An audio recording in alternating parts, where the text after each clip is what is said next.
지난 시간까지는 11장 1절에서 시작한 그 어리석은 연설을 마쳤습니다. 지난주에는 특별히 부득불 자신이 14년 전에 경험했던 그 3층 천에 올라갔던 내용을 얘기하면서 사실은 내가 3층 천을 얘기하면서 굉장히 주저했습니다. 왜?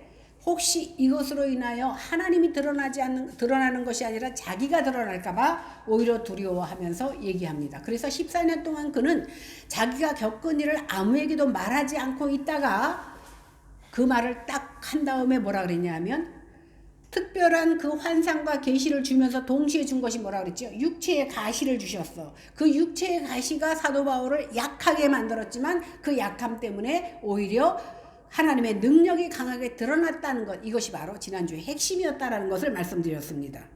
이것이 바로 복음의 역설입니다. 약한 가운데 강함이 드러나는 것. 내가 살면 주님이 죽고 내가 죽어야 주님이 살아난다라는 사실입니다. 오늘 말씀은 이제 사도 바울이 고린도 교회를 향하여 세 번째 가는 계획에 대해서 말합니다. 우리가 오늘 말씀을 바라보는 가운데 왜 바울이 이제 세 번째 고린도 교회를 가는지를 살펴보고자 합니다. 먼저 14절을 같이 읽겠습니다. 시작. 보라, 내가 이제 세 번째 너희에게 가기를 준비하였으나 너희에게 폐를 끼치지 아니하리라. 내가 요구하는 것은 너희의 재물이 아니요 오직 너희니라. 어린아이가 부모를 위하여 재물을 저축하는 것이 아니요 부모가 어린아이를 위하여 하느니라. 이제 사도 바울은 조만간 고린도 교회를 세 번째 가려고 합니다. 바울이 제2차 전도 여행 중에 고린도를 방문해서 1년 반 동안 머물며 교회를 세웠습니다. 그리고 두 번째 방문은 의도치 않게 가게 된 것으로서 바울과 고린도 교회 교인들 모두에게 상처가 되었습니다. 왜? 그때 갔을 때 고린도 교인들은 사도 바울을 신뢰하지 않았고 오히려 반박했습니다. 왜? 거짓 사도들 때문에. 그래서 이 갈등이 해결되지 않은 채 다시 에베소서로 돌아가야 되는 바울의 마음도 아팠고 고린도 교인들도 굉장히 찝찝했을 거 아닙니까? 그래서 이른바 이것을 가슴 아픈 방문이다 이렇게 얘기합니다. 그리고 이제 사도 바울은 세 번째로 고린도를 방문하게 될 텐데 예전처럼 과거에 내가 너희들에게 사례비를 받지 않았던 것처럼 요번에 가도 너희들에게 재정적인 그 폐를 끼치지 않겠다라는 것을 전제하고 있습니다. 그런데요, 사도 바울은 보세요. 내가 어린아이를 키울 때 심부름도 어느 정도 커야 야 두부 좀 사와라 시키지. 어린아이 걷지도 못한 아이한테 심부름을 시키지 않습니다. 부모는 그의 상황을 알기 때문에 어렸을 때는 내가 우유 먹이고 기저귀 갈아치웁니다. 고린도 교회에 이제 복음이 막 들어가서 그들이 아직도 어린아이 같은데 거기다 대고 무엇인가를 요구하지 않는다는 겁니다. 오늘 사도 바울이 그들에게 사례비나 경제적으로는 부유했음에도 불구하고 사례비나 모든 것을 부담을 주지 않은 것은 그들이 영적으로 아직도 어린아이처럼 어리기 때문에 사도 바울에 배려했던 겁니다. 사도 바울은요, 그래서 뭐라고 얘기했냐면 내가 너희들에게 바라는 것은 재물이 아니다. 내가 너희들에게 바라는 것은 오직 너희들이다. 너희들이 바로 서기를 바란다라는 겁니다. 이렇게 사도 바울은 고린도 교회 교인들이 하나님 앞에 바로 서기만을 바랬습니다. 바울은 그동안 재정적인 문제에 있어서 바울에 대해서 가졌던 고린도 교인들의 그 오해를 확실하게 풀기를 원했던 겁니다. 왜 그러냐면 저번에도 말씀드렸듯이 그 당시에 헬라의 철학자들은 자기들이 말을 하면서 대가를 받았습니다. 그리고 자기가 차원이 높은 박사일수록 더 큰 대가를 받았기 때문에 그들의 마음속에는 사도 바울이 말도 어눌하지 생긴 것도 못생겼지 자기가 자격이 안 되니까 안 받는다고 생각했던 겁니다. 또 거짓 사도들이 그렇게 부추겼습니다. 그래서 오늘 부모가 양육하는 것을 예를 들어서 말합니다. 부모는요, 어느 부모군 간에 자식이 잘 되기를 바랍니다. 그런 부모의 마음도 모르고 자식이 어느 정도 크면 자기를 키워준 그 부모를 우습게 여기는 경우가 굉장히 많이 있습니다. 지금 고린도 교인들이 바로 그런 모습입니다. 고린도 교인들은 사도 바울을 인정하지 않았습니다. 그는 돈도 없고 생긴 것도 그렇고 말도 어눌했습니다. 그래서 바울의 가르침을 따르지 않았고 도리어 거짓 선생들의 선생들을 용납하고 그의 말을 따랐던 겁니다. 그러면 사도 바울이 어떻게 해야 돼? 피를 나눈 것도 아닌데 아니 1년 반 동안 진짜 마게도니아 교회에 지원을 받아가면서 내가 스스로 천막을 지어가면서 그들을 키웠건만 오히려 그들의 태도를 보니까 그래? 니네들이 나를 배신했다고? 자식을 호적에서 파내듯이 버려야 됩니까? 그렇지 않습니다. 바울은 다시 그들을 위해서 해산하는 고통을 다짐합니다. 그런데요, 예수 믿다가 배반한 사람들은요, 성경에 뭐라고 나왔지? 마귀가 이 자리가 비었네? 그리고 7 귀신이 들어온다. 그만큼 한 번 배신하고 다시금 신앙생활하기 그만큼 어렵다는 거예요. 사도 바울은 그래서 해산의 고통으로 그들을 감당할 것을 다짐한 겁니다. 그것이 사도 바울이 이제 고린도 교회를 3번째 방문할 포기하지 않는 하나님의 사랑을 그들에게 보이려고 하는 겁니다. 그래서 바울은 부모가 자식을 위해서 재물을 준비하는 것이지 어린아이가 나를 위해서 저축을 하겠느냐? 물론 그 자식이 크면 이제 부모를 부양하지만 그가 부양할 수 있을 때까지는 어떻게 해야 돼요? 부모가 그들을 위해서 물질과 모든 것을 허비해야 된다. 그리고 자식을 위해서 돈을 쓸 때 아까워서 발발 떠는 부모가 어디 있습니까? 내가 빚을 내서라도 자식을 위해서 돈을 쓰면 그것이 나의 기쁨이 되듯이 오늘 사도 바울의 마음이 그랬다라는 겁니다. 이것이 바로 부모된 목자의 심정인 겁니다. 자식이 굶어도 내 자신은 굶어도 자식 입에 무엇이 들어가면 그 들어가는 것 때문에 내가 배부를 수 있는 것이 바로 부모의 마음이요 부모의 기쁨입니다. 바로 이런 부모의 마음이 바로 사도 바울의 마음이며 참된 주의 종의 마음입니다. 제가 신학교 다닐 때 지금 목동 반석교회 목사님 저희 가르쳤는데 지금 총신에서 가르치시는데 그분이 뭐라고 그랬냐면 너희는 목회할 때 절대 형제처럼 하지 마라. 형제는요, 부모가 재산이 많으면 서로 갖겠다고 싸우는 게 형제예요. 그러나 애비된 마음으로 해라.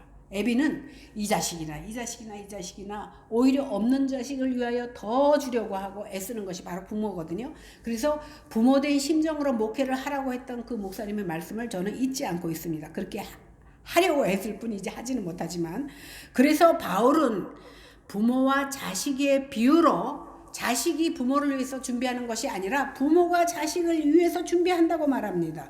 사도 바울은 이방인의 사도로 부르심을 받고 여러 지역에 가서 복음을 전파했습니다. 그 결과 여러 지역에 하나님의 교회가 세워졌습니다. 그러니까 자녀를 큰 아들 낳고 작은 아들 낳고 형제가 많은 사람 있잖아요. 복음으로 교회를 낳은 겁니다. 사도 바울은. 그런데요, 자식을 낳다 보면 다 똑같지 않아. 어떤 자식은 더 애도 많이 먹이고 더 속도 많이 쓰이는 자식이 있습니다. 그렇다고 해서 너는 나한테 속썩였으니까 너는 뒷전이야. 먹을 거 있으면 나한테 잘하는 자식 먼저 줍니까? 오히려 문제를 많이 일으키는 자식에게 마음이 더 가는 것이 부모의 마음입니다.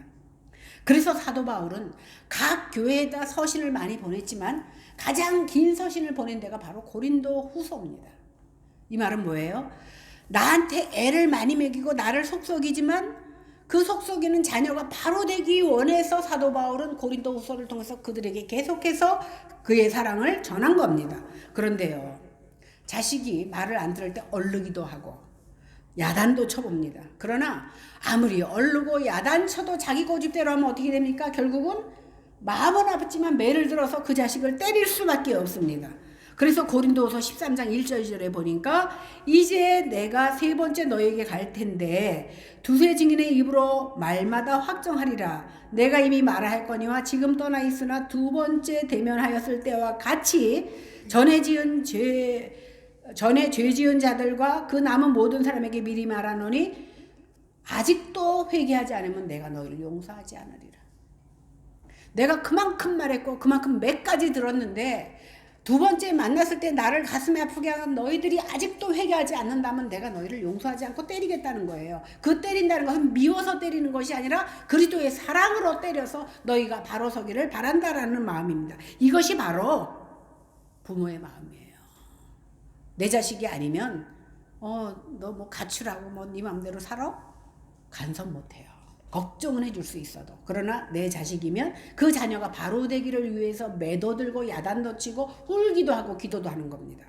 히브리서 12장 5절에서 13절에 보니까 그 사랑하시는 자에게 징계하신다 그랬어요. 그리고 징계하며 채찍하는데 징계도 없고 채찍이 없다면 그것은 내 자식이 아니라 사생자이기 때문에 안 한다라는 거예요. 내 자식이 바로 서지 못하고 삐뚤어 나가는데 아이고 그렇게 살아라. 그리고 놔두는 부모가 없다라는 겁니다. 그런데 자녀는 나를 징계해도 내가 철이 들고 나면 어때요? 우리 엄마 아버지가 나 때문에 애를 쓰셨겠구나. 나 때문에 마음을 쓰셨겠구나. 그렇게 나를 채찍한 자녀 부모에게 어떻게 공경하게 됩니다. 그래서 불효자가 나중에 더 효자가 된다 그러잖아요. 육신의 부모는 잠시 자기 뜻대로 우리를 징계하지만 우리 하나님은 우리의 유익을 위하여 그의 거룩하심에 참여케 하기 위해서 우리의 부모도 사용하신다는 사실입니다. 그러므로 무릇 징계가 반가운 사람이 어디 있겠습니까? 매 맞아서 좋은 사람이 어디 있겠습니까? 그리고 싫은 소리 들으면서 좋아할 사람이 어디 있겠습니까마는 연단을 받은 자는 결국에서 의의 열매를 맺게 된다라는 사실입니다. 그러므로 사도 바울이 부모의 신정으로 자식을 위해서 때로는 무서운 책망도 하는 겁니다. 우리가 고난을 받을 때는 많은 사람들이 그렇게 말합니다. 하나님이 살아계시다면 나에게 왜 이런 고난을 주는가 하지만 그 고난 속에 하나님의 말할 수 없는 사랑이 숨겨져 있다는 것을 깨닫는 순간 그 사람은 바로 하나님 앞에 서게 된다는 사실입니다. 15절을 보겠습니다. 시작. 내가 너희 영혼을 위하여 크게 기뻐함으로 재물을 사용하고 또 내 자신까지도 내어주리니 너희를 더욱 사랑할수록 나는 사랑을 덜 받겠느냐. 거짓 사도들과 달리 사도 바울은 언제나 그 고린도 재물보다 고린도 교인들을 먼저 그들의 영혼을 먼저 생각했습니다. 사도 바울이 그토록 환난을 당하고 대우를 받지 못하면서도 편지 보내고 방문을 계속해서 하는 이유가 무엇입니까? 바로 그리스도의 사랑이 그에게 있기 때문에 그 사랑을 전달하려고 했던 겁니다. 이처럼 사랑은 내어주는 겁니다. 오늘 성경에 내어준다 이렇게 말했는데 이 말은 뭐냐면 바닥이 나서 다 써버리도록 준다라는 뜻입니다. 예수님께서 우리를 구원하시기 위해서 자신의 물과 피를 다 쏟아주셨습니다.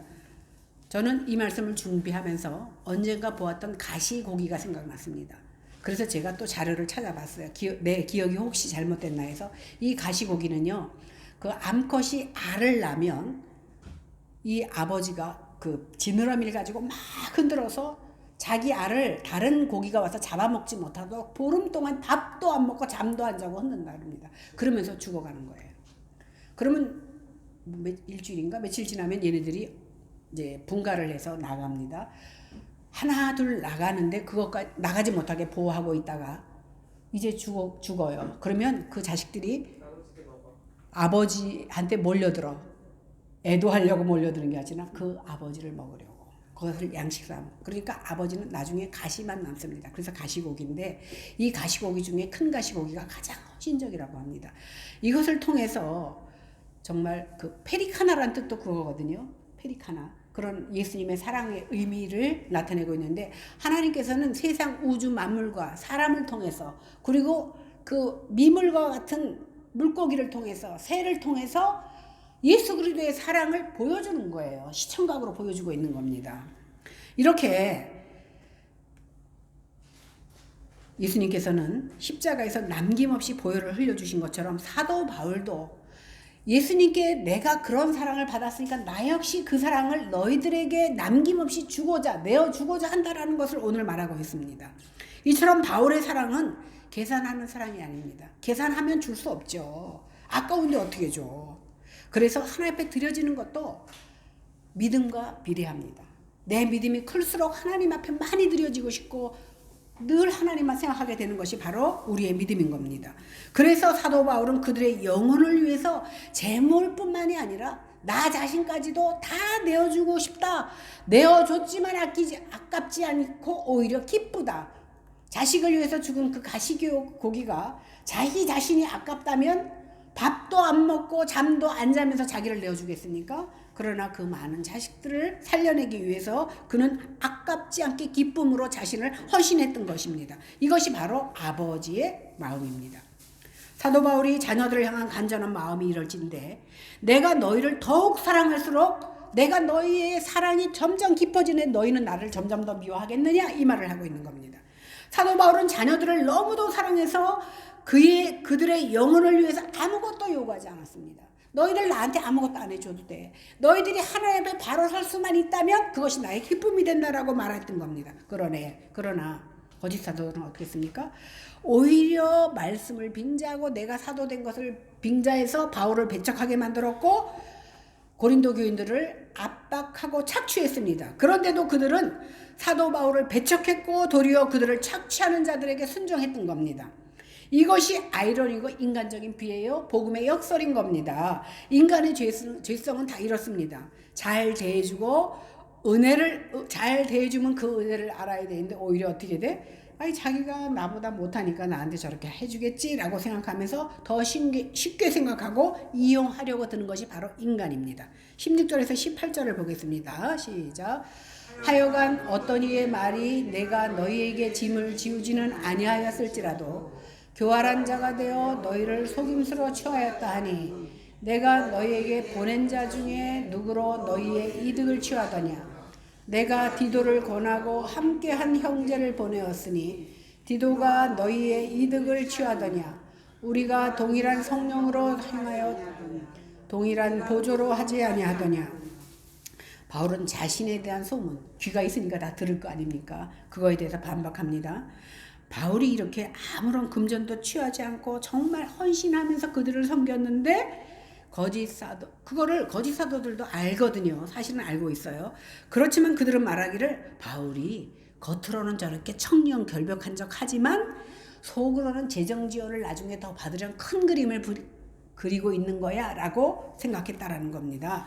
그러니까 지금 사도 바울이 하는 행동은 교묘한 사기술이다. 이렇게 또 왜곡을 해버린 겁니다. 바울이 자기 이미지를 위해서 고도된 행동을 하는 것이라고 비난을 하고 꼬신 겁니다. 그래서 바울은 그렇다면 내가 보낸 디도나 또 한 형제도 나와 달리, 그러니까 예를 들어 디도를 보냈고 또 한 형제를 보냈어요. 사도 바울은 나는 너에게 아무것도 안 받을 거야 말했는데 그들이 뒤에 가서 우리가 전해줄 테니까 돈 내. 이렇게 한 적이 있느냐는 거예요. 나와 마찬가지로 디도나 그 형제도 똑같은 모습으로 너희에게 행동을 취하지 아니하더냐 이렇게 말하고 있습니다. 이렇게 사도 바울이 디도와 그 형제에 대해서 예언한 것은 하나님께서 아시거니와 그들이 나의 증인이고 내가 그들을 증언할 수 있다라고 말하는 겁니다. 왜? 그들도 똑같이 사도 바울과 같은 마음으로 너희들을 섬겼다라는 것을 말해주고 있습니다. 이렇게 그들의 주장이 설 자리가 없도록 함으로써 이제 사도 바울은 돈과 관련된 내용에 대해서 변론을 마칩니다. 19절입니다. 시작. 너희는 이때까지 우리가 자기 변명을 하는 줄로 생각하는구나. 우리는 그리스도 안에서 하나님 앞에 말하노라. 사랑하는 자들아, 이 모든 것은 너희의 덕을 세우기. 사람이 제일 억울한 것이 누명을 쓰는 것 같아요. 그 감옥에 있는 사람도 예를 들어 내가 살인도 하는데 살인죄를 지다가 결국은 사형을 당할 때에 그 마음을 보여주지 못하지만 법이라는 잣대에 이끌려서 사형을 당하는 사람들을 내가 볼 때에 그 내용을 읽어보고 볼 때에 죽는 것이 무섭기도 하지만 죽기까지 억울하게 죽은 것이 얼마나 답답하겠습니까? 이렇게 사도도 마찬가지였을 것 같아요. 나는 정말 하나님의 사랑으로 내가 받은 그 사랑을 그대로 주려고 애썼는데 그것을 왜곡하고 오히려 뒤에 딴 그 생각을 품고 있다라고 생각하는 그것을 볼 때에 사도 바울이 얼마나 답답했겠느냐는 겁니다. 그래서 오늘 내가 사도됨을 증명하려는 것은 내가 너희들에게 인정받으려고 하는 것이 아니라 오히려 너희의 덕을 세우기 위함이다라고 오늘 사도 바울은 말합니다. 그러니까 내가 실추된 명예를 회복하는 것이 목적이 아니라는 겁니다. 바로 너희 영혼을 위해서 내가 사도됨을 변명하고 있다라는 겁니다. 왜 그러냐면 오늘 그 고린도 교회 교인들은 참 사도는 거절하면서 참 사도가 아닌 거짓 사도들의 마음을 따르고 그 가르침을 따르다 보니까 바울의 메시지를 거부했습니다. 결국 바울을 거부했다라는 것은 바울을 보내신 하나님을 거부하는 것이기 때문에 사도 바울은 그들을 바로 세우려고 했던 겁니다.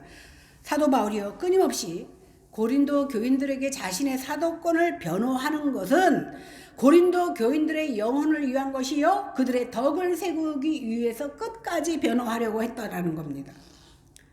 여기서 덕을 세운다라는 것은 우리가 흔히 이해하는 도덕적이나 윤리적인 표현이 아닙니다. 그렇다고 율법의 규칙을 세우자는 것도 아닙니다. 여기서 덕을 세운다는 것은 그리스도 앞에서 온전한 자로 세운다라는 의미로 덕을 세운다 이렇게 말했습니다. 그러면 사도 바울이 말하는 덕은 어떤 덕입니까?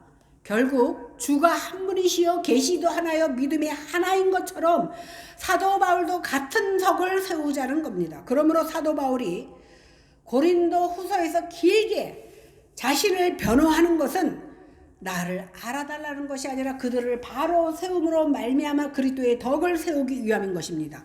오늘날도 우리가 그리스도의 복음을 받았다면 이 덕에 세워지는 겁니다.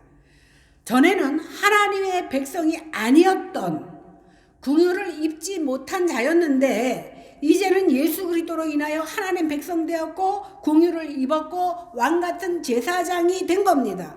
전에는 어둠에 거했는데 이제는 빛에 거한 자들이 되었습니다. 이렇게 된 것은요, 내 노력으로 된 것이 아닙니다.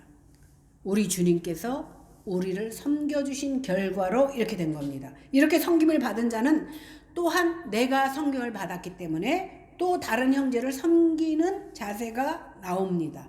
오늘 사도 바울이 그리스도의 복음으로 그의 사랑을 받은 것을 깨닫고 그 사랑을 고린도 교인이나 다른 교인들에게 전해준 것처럼 우리도 주의 복음으로 우리가 덕을 입었으면 많은 자들에게 덕을 베풀어야 됩니다.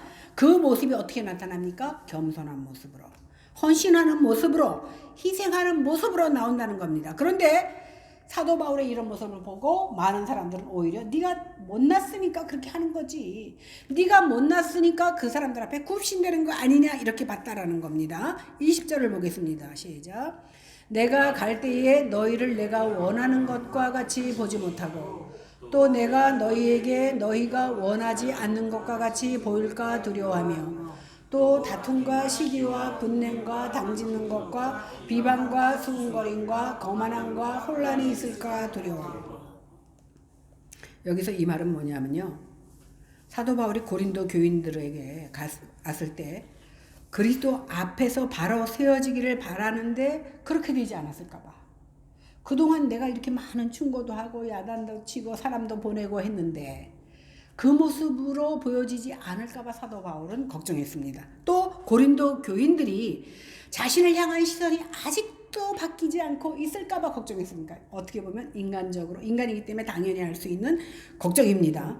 바울이 부모된 심정으로 자녀를 위해 희생한 것은 그리스도를 위해서 증거한 것인지 자기 이익을 위한 것이 아닌데 오히려 바울을 제대로 알지 못하면 여전히 오해할 수밖에 없기 때문에, 그래서 사도 바울을 진정한 사도로 보지 못하게 될까봐 그것을 걱정한 겁니다. 오늘 고린도전서 4장 14절에서 16절에 보니까 내가 너희를 부끄럽게 하려고 이것을 쓰는 것이 아니라 오직 너희를 내 사랑하는 자녀같이 권하려 하는 것이라. 그리스도 안에서 1만 스승이 있으되 아비는 많지 아니하니 그리스도 예수 안에서 복음으로서 내가 너희를 낳았음이라. 그러므로 내가 너희에게 권하니 너희는 나를 본받는 자되라. 우리가 아무리 목회를 해도 여러분들한테 내가 여러분 나를 본받으십시오 말할 자격도 없지만 본받을 것도 없고 그래서 이 말하기가 쉽지 않습니다. 근데 오늘 사도 바울의 성도들에게 나를 본받는 자 되라고 당당히 말할 수 있는 것은 그가 계산하지 않고 그리스도의 사랑 가운데 거했음을 보여주고 있는 겁니다. 오늘 사도 바울은요, 다툼과 시기와 분냄과 당짓는 것과 비방과 수군거림과 거만함과 혼란이 있을까 두려워한다고 말했습니다. 우리가 고린도 전서에서도 보았지만 고린도 교인들은 은사는 많이 받았지만 다툼과 분냄과 갖가지 일들이 굉장히 많았습니다. 그것 때문에 장로들이 찾아와 그것을 말했고 오늘 사도 바울은 그 문제를 해결하고자 기도하고 애썼던 것을 우리는 잘 알고 있습니다. 그렇다면 왜 분을 내고 당을 짓고 비방하고 수군거리는 것과 거만함과 혼란이 있습니까? 하나님의 말씀 앞에, 그리스도 앞에 제대로 세워지지 않았기 때문에 그런 겁니다. 만일 주님 앞에 제대로 세워졌다면 내가 깨닫는 것은 나는 주님 앞에 주인입니다. 아니 죄인 중에 괴수입니다라고 고백할 수밖에 없습니다. 오직 예수 그리스도의 긍휼과 자비를 원하고 바라보게 될 수밖에 없다라는 겁니다. 그런데 그들 가운데 분냄과 다툼이 있었다라는 것은 그들은 예수 그리스도를 바라본 것이 아니라 자기 자신들만 바라보고 자기를 자랑거리로 삼고 남이 나를 인정해 주지 않으면 분내고 화내고 다툼이 있었던 겁니다. 이렇게 우리가 그리스도 앞에 세워지지 않으면 자신을 드러내고 남을 비교하면서 내 의를 드러내고자 합니다. 그렇게 됨으로써 누가 잘했는지, 나는 너보다 잘났고 똑똑하다고 시기하고 질투하고 다툼이 일어나고, 그러다 보니까 수군거림이 생기고 중상과 거만함과 혼란이 올 수밖에 없는 겁니다. 그리스도의 아름다운 덕을 선전해야 될 우리들이 나를 내세우고 자기를 자랑하게 되면 결국은 분냄과 다툼이 생겨날 수밖에 없는 겁니다. 21절을 보겠습니다. 시작. 또 내가 다시 갈 때에 내 하나님이 나를 너희 앞에서 낮추실까 두려워하고, 또 내가 전에 죄를 지은 여러 사람의 그 행한 바 더러움과 음란함과 호색함을 회개하지 아니함 때문에 슬퍼할까 두려워하노라. 바울은 자신이 너희 곧 고린도 교회 교인들에게 다시 갈 때에 하나님이 자신을 그들 앞에서 낮추실까 봐 두렵다고 했습니다. 그럼 말이 좀 안 맞는 것 같아. 스스로 낮아지기를 원했고 스스로 드러내지 않겠다고 했는데 이 말이 뭡니까? 이 말은 뭐냐면 자신을 별 볼 일 없는 사람으로 여기는 것은 자신을 보낸 하나님에 대한 무시 때문에 그렇다는 것을 사도 바울은 생각하고 있는 겁니다. 바울은 주님께서 십자가에서 낮아지셔서 바울을 섬겨주셨듯이 바울도 복음을 증거할 때에 성도들보다 낮은 자세로 그들을 섬겼습니다. 그런데 이러한 복음의 본질을 오해할까 봐 염려한 것입니다. 가끔 저는 많은 교회가 있고 많은 목사님들이 있지만 이 시대가 세상을 따라가다 보니까 교회도 세상적으로 되고 목사님들도 세상적으로 나가는 것을 많이 봅니다. 그러나 그 중에서 바알에게 절하지 않은 7천을 남겨두셨던 것처럼 정말 세상과 세상과 타협하지 않는 그러한 주의 종들 극소수 때문에 하나님께서는 한국교회를 세워주시고 지금 믿는 성도들을 붙잡아 주신 줄로 믿습니다.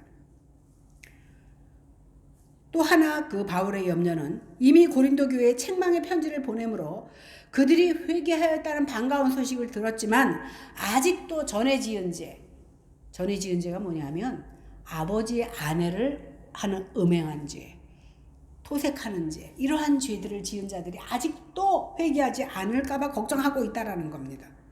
그래서 바울은 전에 지은 그 사람들을 출교시켰어요. 물론 나중에는 이 사람들이 회개하고 다시 받아들여졌지만 내가 갈 때까지 그들이 회개하지 않고 아직도 죄악 가운데 머물러 있을 것을 걱정했다라는 겁니다.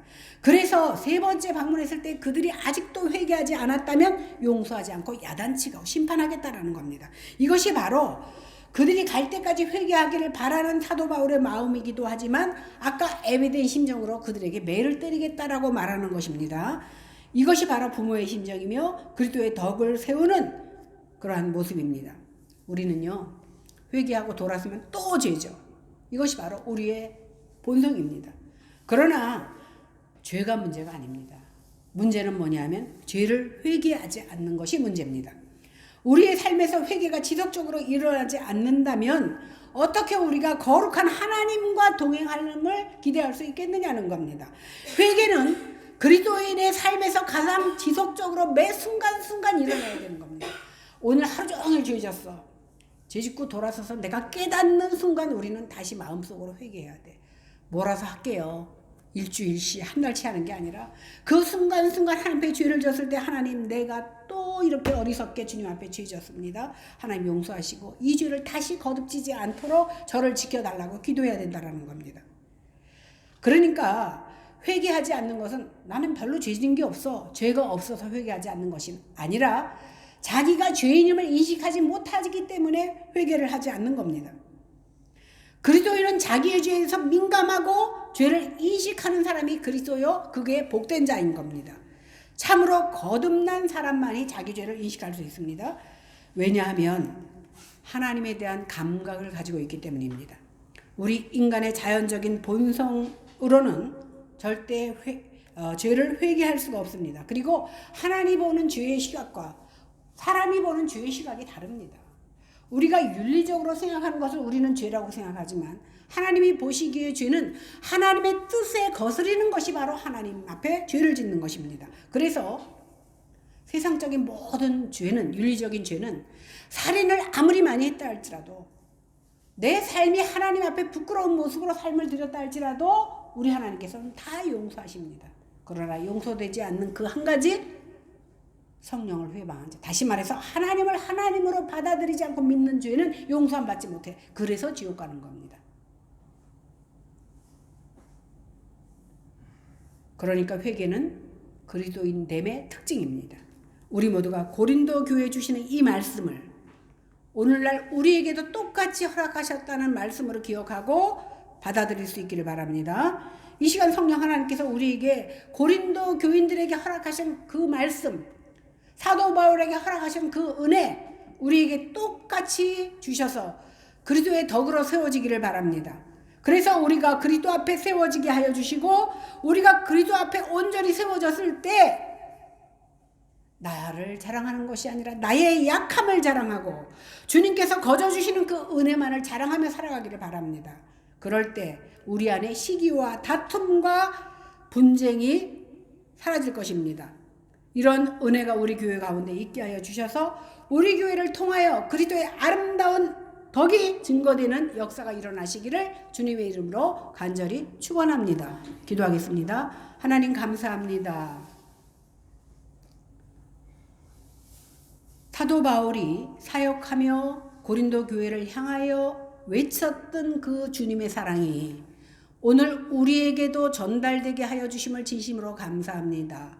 우리가 하나님을 제대로 알지 못하고 교회를 다닐 때에는 그저 주일날 열심히 교회 나가고 헌신하고 봉사하면 성도인 줄 알았습니다. 그러나 성도된 우리가 주님 앞에 바로 세워지지 못하면 우리는 책망감밖에 될 수 없다라는 사실을 깨달아 알 수 있게 하여 주시옵소서. 세상 모두가 그쪽으로 간다 할지라도, 믿는 자들이 세상을 따른다 할지라도 저 사람도 저러니까 나도 이렇게 한다라고 스스로를 합리화시키지 않게 하시고, 세상이 다 그쪽을 향한다 할지라도 하나님께서 좌하시면 나도 좌하고 하나님께서 우하시면 나도 우할 수 있는 믿음의 결단이 우리에게 있게 하여 주시옵소서. 그래서 마지막까지, 남은 순간까지 오직 하나님께만 인정받는 하나님의 자녀들로 삼아 주시옵소서. 감사드리며 예수님 이름으로 기도했습니다. 아멘.